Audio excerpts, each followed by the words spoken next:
हिमवंत के वन में कभी एक जंगली भैंसा रहता था। कीचड़ से सना, काला और बदबूदार, किंतु वह एक शीलवान भैंसा था। उसी वन में एक नटखट बंदर भी रहा करता था।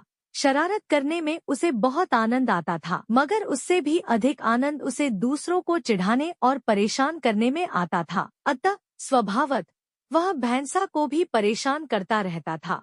कभी वह सोते में उसके ऊपर कूद पड़ता, कभी उसे घास चरने से रोकता तो कभी उसके सींगों को पकड़कर कूदता हुआ नीचे उतर जाता तो कभी उसके ऊपर यमराज की तरह एक छड़ी लेकर सवारी कर लेता। भारतीय परंपराओं में यमराज की सवारी भैंसा बतलाई जाती है। उसी वन के एक वृक्ष पर एक यक्ष रहता था। उसे बंदर की छेड़खानी बिल्कुल पसंद न थी।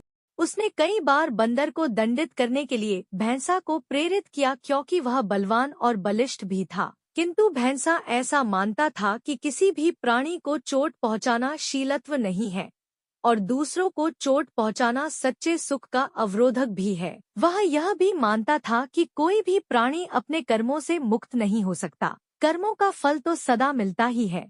अतः बंदर भी अपने बुरे कर्मों का फल एक दिन अवश्य पाएगा।